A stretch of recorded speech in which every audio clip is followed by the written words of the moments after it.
ಅಮ್ಮ ಬೇಸಿಗೆಯಲ್ಲಿ ಕೆಲವೊಂದು ಅಡುಗೆಗಳನ್ನು ಮಾಡ್ತಾಯಿದ್ರು. ತುಂಬ ರುಚಿಯಾಗಿರ್ತಾಯಿತ್ತು. ಈ ಸಲ ಅಮ್ಮನ ಮನೆಗೆ ಹೋದಾಗ ಆ ರೆಸಿಪಿಗಳನ್ನೆಲ್ಲ ನಾನು ಶೂಟ್ ಮಾಡಿದ್ದೇನೆ. ಅದರಲ್ಲಿ ನನಗೆ ತುಂಬ ಇಷ್ಟದ ರೆಸಿಪಿ ಅಂತಂದರೆ ಈ ಓಂಕಾಳಿನ ಪಳದ್ಯ. ತುಂಬ ರುಚಿಯಾಗಿರುತ್ತೆ, ಮಾಡೋದಂತೂ ತುಂಬ ಸಿಂಪಲ್. ಬಿಸಿ ಬಿಸಿ ಅನ್ನಕ್ಕೆ, ಮಧ್ಯಾಹ್ನದ ಊಟಕ್ಕೆ ಹೇಳಿ ಮಾಡಿಸಿದಂತಹ ರೆಸಿಪಿ. ಇದನ್ನು ಮಾಡೋಕ್ಕೆ ಕಬ್ಬಿಣದ ಒಂದು ಸೌಟಿಗೆ 1.5 ಚಮಚದಷ್ಟು ತುಪ್ಪ ಹಾಕಿದ್ದೇನೆ. ತುಪ್ಪ ಹಾಕಿದ್ರೆ ಚೆನ್ನಾಗಾಗತ್ತೆ. ತುಪ್ಪದ ಬದಲು ಎಣ್ಣೆ ಹಾಕೋಬೋದು, ತೊಂದರೆ ಇಲ್ಲ. ಒಂದು ಅರ್ಧ ಚಮಚದಷ್ಟು ಕಾಳು ಮೆಣಸು, ನಾನಿಲ್ಲಿ ಬಿಳಿ ಕಾಳು ಮೆಣಸು ಯೂಸ್ ಮಾಡಿದ್ದೇನೆ. ನಂತರ ಜೀರಿಗೆ 1 ಚಮಚದಷ್ಟು, 1/4 ಚಮಚದಷ್ಟು ಓಂಕಾಳು. ಇದಿಷ್ಟನ್ನು ಚೆನ್ನಾಗಿ ಹುರ್ಕೊಂಡು ನಂತರ ಇದಕ್ಕೆ ಹಸಿ ಅರಿಶಿಣದ ಕೊಂಬನ್ನು ಪೀಸ್ ಮಾಡಿ ಹಾಕಿದ್ದೇನೆ. ಇದಿಲ್ಲದ್ರೆ ಹಾಕಿ, ಇಲ್ಲದೆ ಹೋದರೆ ಒಂದು ಅರ್ಧ ಚಮಚ ಅರಿಶಿಣದ ಪುಡಿ ಹಾಕ್ಕೋಬೋದು.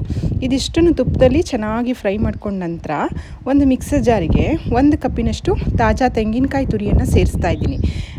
ಇದು ತಂಬುಳಿ ಅಲ್ಲ, ಅದು ಮಾಡೋ ರೀತಿ ಸ್ವಲ್ಪ ತಂಬುಳಿ ಥರನೇ, ಆದರೆ ಸ್ವಲ್ಪ ವಿಧಾನ ಬೇರೆ ಆಗುತ್ತೆ. ಹಾಗಾಗಿ ಇದಕ್ಕೆ ಪಳದ್ಯ ಅಂತ ಹೇಳೋದು. ಈಗ ಹುರಿದಂತಹ ಎಲ್ಲ ಸಾಮಗ್ರಿಗಳನ್ನು ಸಹ ತೆಂಗಿನಕಾಯಿ ತುರಿ ಜೊತೆನೆ ಸೇರಿಸ್ಬಿಟ್ಟು ಸ್ವಲ್ಪ ನೀರು ಹಾಕ್ಕೊಂಡು ನುಣ್ಣಗೆ ಅರಿಬೇಕು.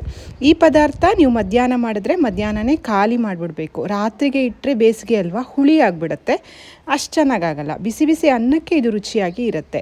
ನುಣ್ಣಗೆ ಈಗ ಅರ್ಧ ಆಯಿತು. ಈಗ ಒಲೆ ಮೇಲೆ ಒಂದು ದಪ್ಪ ತಳದ ಪಾತ್ರೆ ಇಟ್ಕೊಂಡು ಅದಕ್ಕೊಂದು ಅರ್ಧ ಚಮಚದಷ್ಟು ಮತ್ತೆ ತುಪ್ಪ ಹಾಕ್ಕೋತಾ ಇದ್ದೀನಿ.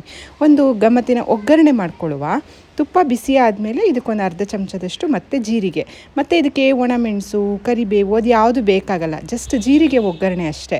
ಜೀರಿಗೆ ಸಿಡಿದ ಮೇಲೆ ರುಬ್ಬಿರುವಂತಹ ಮಿಶ್ರಣ ಹಾಕಿ ಸ್ವಲ್ಪ ನೀರನ್ನು ಹಾಕ್ಕೊಂಡು ಒಂದು ಕುದಿ ಇದನ್ನು ಕುದಿಸ್ಕೋಬೇಕು.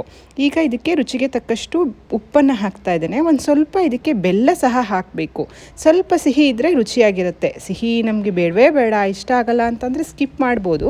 ತುಂಬ ಸಿಹಿ ಆಗುವಷ್ಟು ಬೆಲ್ಲ ಅಲ್ಲ. ಇಲ್ಲೊಂದು ಅರ್ಧ ಚಮಚದಷ್ಟು ಗಟ್ಟಿ ಜೋನಿ ಬೆಲ್ಲ ಹಾಕಿದ್ದೇನೆ, ನಾನು ಗೊಜ್ಜು ಬೆಲ್ಲ ಹಾಕಿದ್ದೇನೆ. ಚೆನ್ನಾಗಿ ಒಂದು ಕುದಿ ಬಂದಮೇಲೆ ಫ್ಲೇಮನ್ನು ಆಫ್ ಮಾಡಿಬಿಡಿ. ಇದು ಪೂರ್ತಿಯಾಗಿ ತಣ್ಣಗಾಗಬೇಕು. ಇನ್ನೇನು ಊಟ ಕೂರ್ತಾ ಇದ್ದೀವಿ, ತಟ್ಟೆ ಇಡ್ತಾ ಇದ್ದೀವಿ ಅಂತ ಅನ್ನುವಾಗ ಇದಕ್ಕೆ 1 ಕಪ್ಪಿನಷ್ಟು ಕಡೆದಂತಹ ಮಜ್ಜಿಗೆಯನ್ನು ಸೇರಿಸೋದು.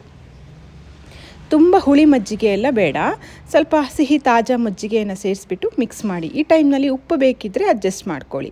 ಇಷ್ಟೇ, ಇದು ರುಚಿಯಾಗಿರುವಂತಹ ಆರೋಗ್ಯಕರವಾಗಿರುವಂತಹ ಓಂಕಾಳಿನ ಪಳದ್ಯ ತಯಾರಾಗುತ್ತೆ.